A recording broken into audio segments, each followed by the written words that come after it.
साधक कहते हैं ब्रह्म का चिंतन करने नहीं आ रहा है। महाराज कहता है कोई चिंता की बात नहीं। जब आप ब्रह्म के लिए पागल हो जाएंगे तो वह ब्रह्म स्वयं आपका चिंतन बन जाएगा।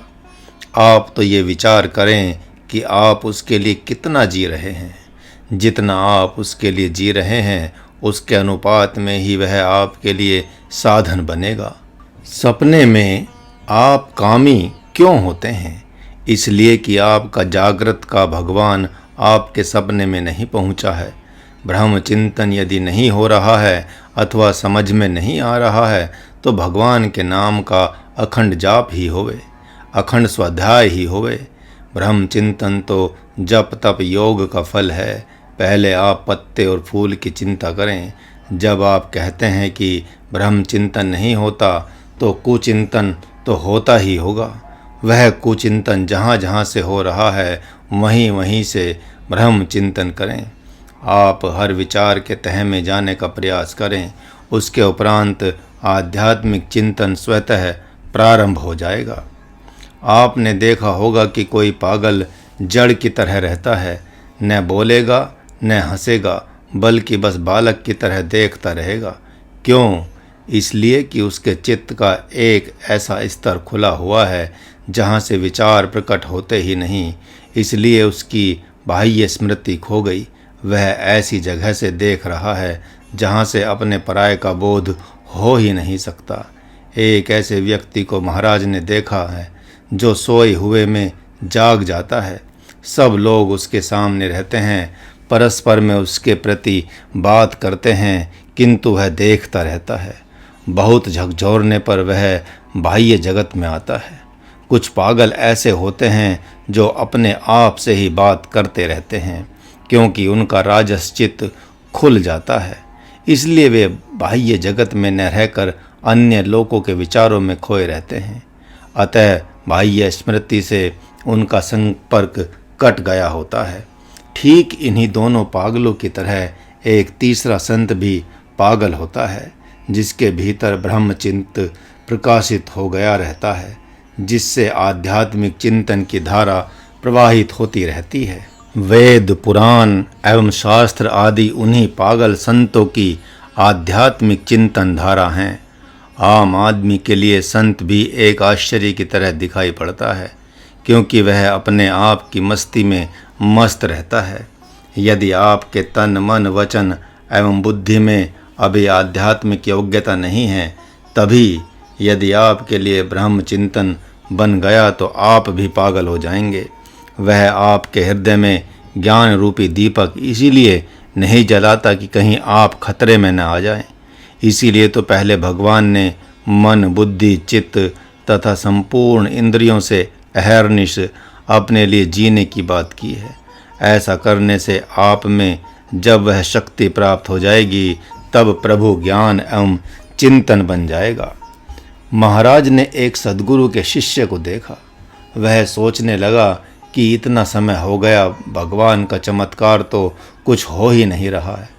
तब तक उसका इष्ट ही सब और दिखाई पड़ने लगा और उसके शरीर में इतना शक्तिपात हो गया कि उसकी बाह्य स्मृति भ्रमित होने लगी।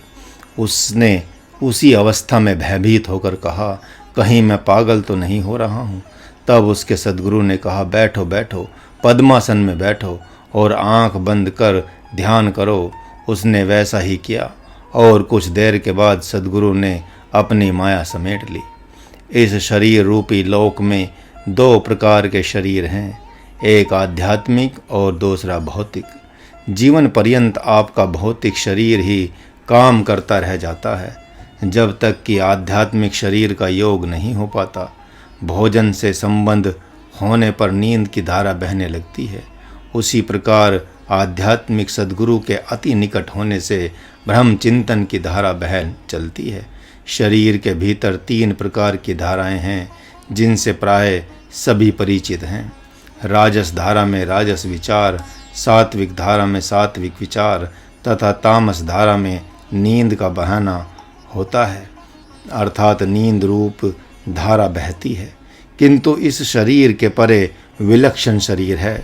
जो उच्च कोटि के साधकों के दृष्टि पथ में आता है। जब वह प्रकट होता है तब केवल आध्यात्मिक चिंतन की धारा प्रवाहित होती रहती है। सजल नदी के किनारे अलग से जगह जगह धाराएं फूट रहती हैं, जिसे भूर भी कहते हैं, उसे पाताल गंगा भी कह सकते हैं।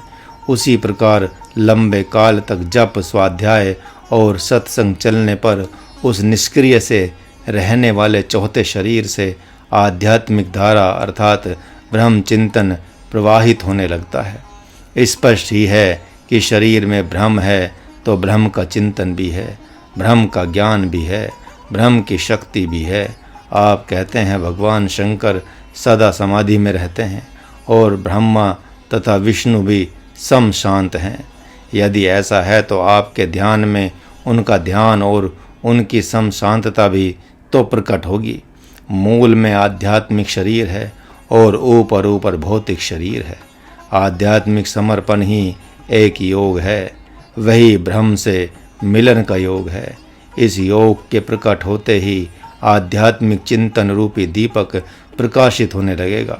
जैसे शिशु के द्वारा माँ के स्तन को पकड़ते ही माँ के स्तनों में दूध आ ही जाएगा, क्योंकि वह भी एक योग है।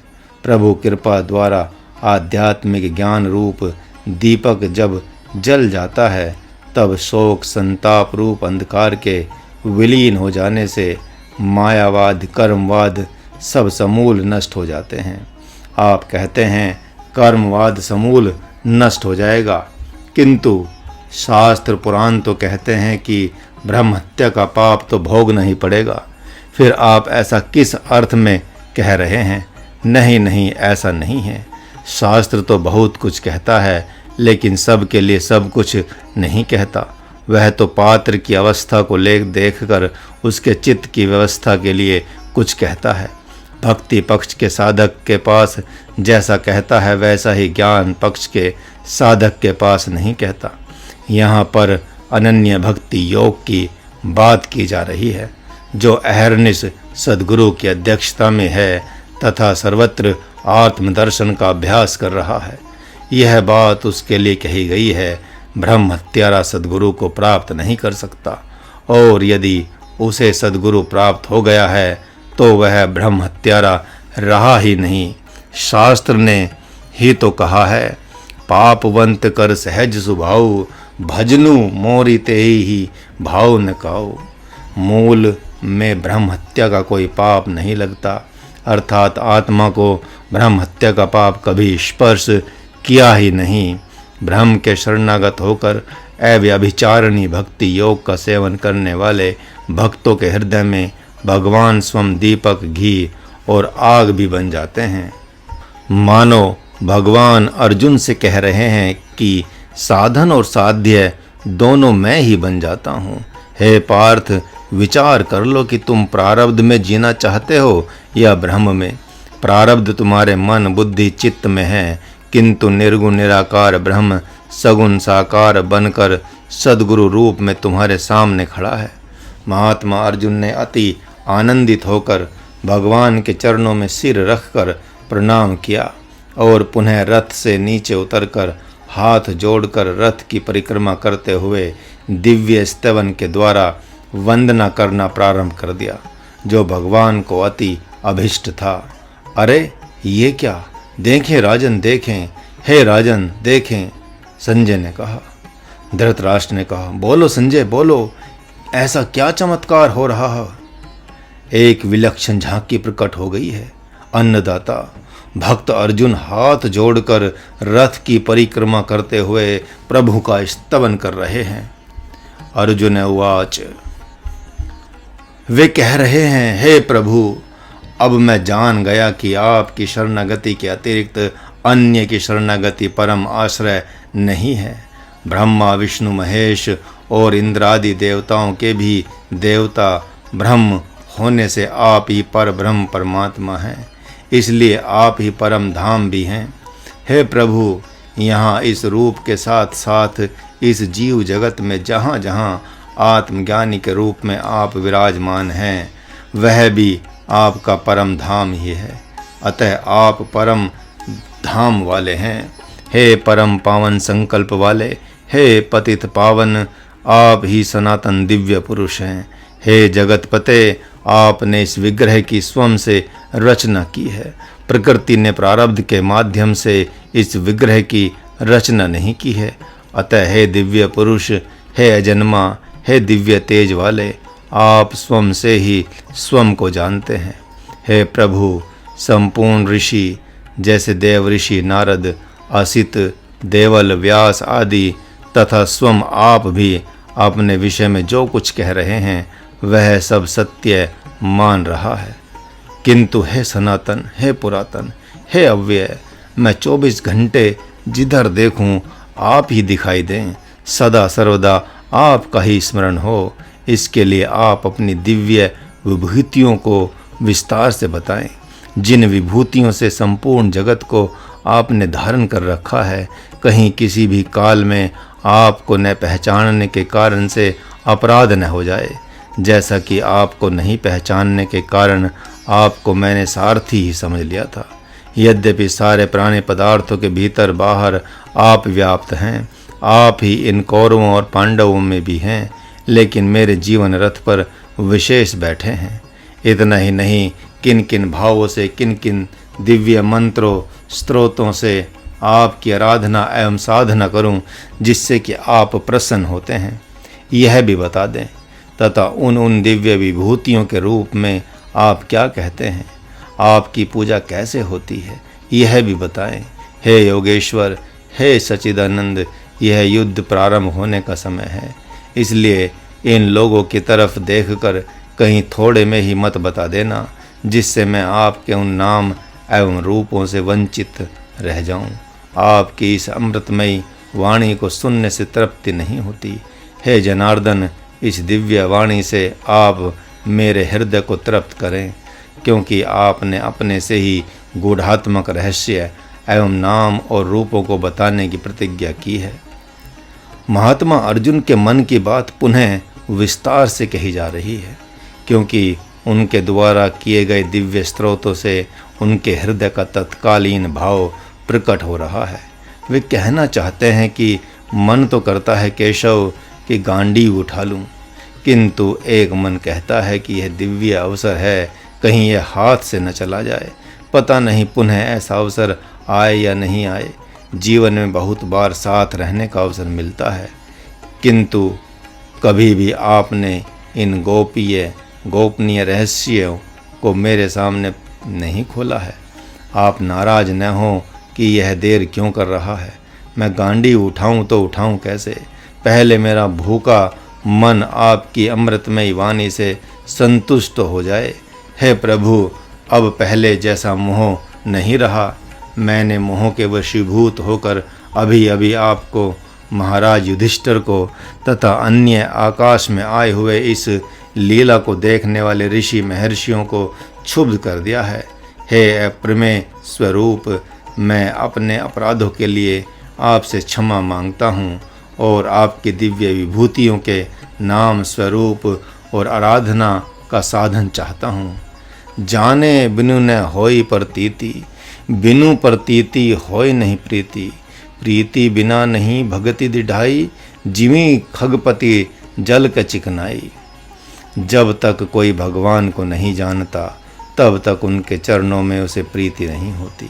आप भी भगवान से ऐसा ही कहें जैसा भगवान महात्मा अर्जुन ने कहा है। प्रार्थना इसी ढंग से करनी चाहिए। अब भी अपनी कमी को देखते हुए आप प्रभु से क्षमा मांगे। प्रभु किसी न किसी रूप में किसी न किसी दिन आपके सामने होगा। महाराज ने अपने जीवन में देखा है कि यदि किसी ने अपने तन मन वचन को भगवान को दे दिया तो उसे जीवन में कभी भी उच्चाटन नहीं होगा। ऐसा नहीं होगा कि भगवान में उसका मन न लगे।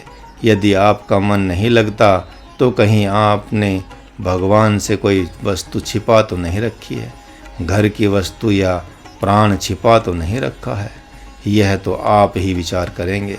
अब प्रभु अपने दिव्य विभूतियों का नाम लेकर बता रहे हैं, जिसे आप भी ध्यान से सुने। श्री भगवान वाच। प्रभु ने अर्जुन को निराश नहीं किया। हाँ, इतना अवश्य कहा, मेरी विभूतियाँ तो अनंत हैं, कहाँ तक सुनोगे? इसलिए प्रधान प्रधान विभूतियों को सुन लो। यदि इन विभूतियों का ही स्मरण कर लिया जाए तो जीवन विघ्न बाधाओं से रहित हो जाएगा। हे गुडाकेश, मैं संपूर्ण भूत प्राणियों में रहने वाला आत्मा हूँ और उनका आदि अंत और मध्य भी मैं ही हूँ। मैं अदिति के 12 पुत्रों में विष्णु और ज्योतियों में किरणों वाला सूर्य हूँ तथा मैं ही 49 देवताओं में मरीचि नामक वायु देवता और नक्षत्रों का अधिपति चंद्रमा हूँ। वेदों में सामवेद, देवों में इंद्र, इंद्रियों में मन तथा संपूर्ण भूत प्राणियों में उनकी चेतना हूँ। 11 रुद्रों में शंकर, यक्ष तथा राक्षसों में कुबेर और 8 वस्तुओं में अग्नि तथा शिखर वाले पर्वतों में सुमेरु पर्वत मैं ही हूँ। प्रभु ने अहम अर्थात मैं रूप पद को, जो संपूर्ण भूत प्राणियों में साक्षी है, चेतन है तथा जिसे आत्मा कहा जाता है, इसे मुख्य विभूति के रूप में स्मरण किया है। निश्चित रूप से यह साक्षी है, परंतु चेतन भी है। जो इस अहम को ही आत्मरूप मान लेता है वह कभी न कभी आत्मरूप हो ही जाता है। इस साक्षी चेतन आत्मा की अभिव्यक्ति इस अध्याय में पहले ही हुई है, अन्य अध्यायों में भी हुई है। महाराज के गुरुदेव ने जगत हितार्थ इस आत्मा की सत्ता और सामर्थ्य को इस भांति अभिव्यक्त किया है। श्री आत्माराम पूर्ण काम सब जीवों में वास करें, जो जन ध्यावे शरण में आवे उनके संकट नाश करे। अर्थात जो साक्षी चेतन आत्मा है वह अहम अर्थात मैं रूप से स्फुरित हो रही है। यदि कोई उसकी शरण में हो जाए तो वह परम पद तक का अनुभव करा देता है।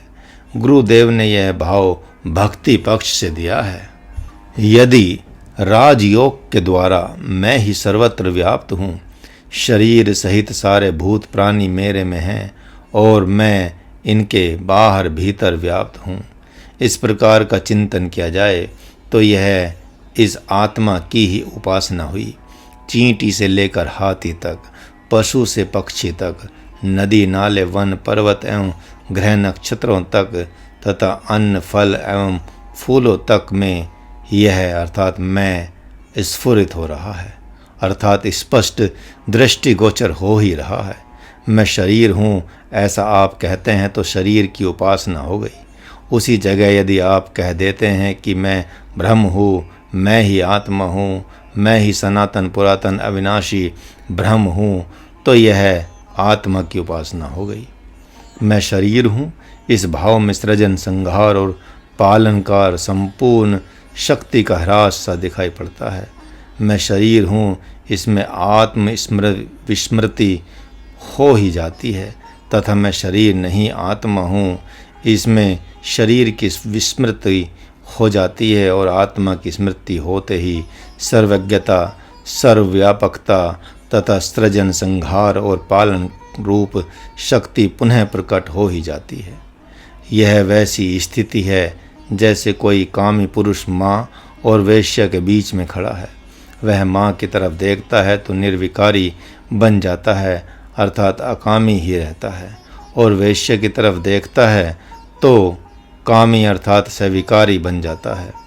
कर्ण ने भगवान श्री कृष्ण चंद्र आनंद कंद से जैसे ही सुना कि वह कुंती का पुत्र एवं 5 पांडवों का भाई है तो उसे अपार संतोष का अनुभव हुआ और उसी समय अर्जुन के प्रति उसके मन में जो महावैर तथा क्षोभ था वह सदा सर्वदा के लिए चला गया।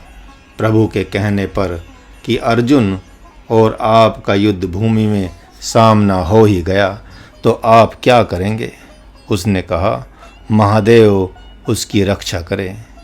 एक बार जिसको विश्वास हो जाए कि मैं शरीर नहीं बल्कि शरीर सहित संपूर्ण प्राणी पदार्थ हूँ तथा ब्रह्मांडों की आत्मा हूँ, चेतन और साक्षी हूँ, तो उसी समय अपार संतोष की अनुभूति होगी और मृत्यु का भय, रोग, शोक, संताप का भय एक साथ एक झटके से पता नहीं कहाँ चला जाएगा।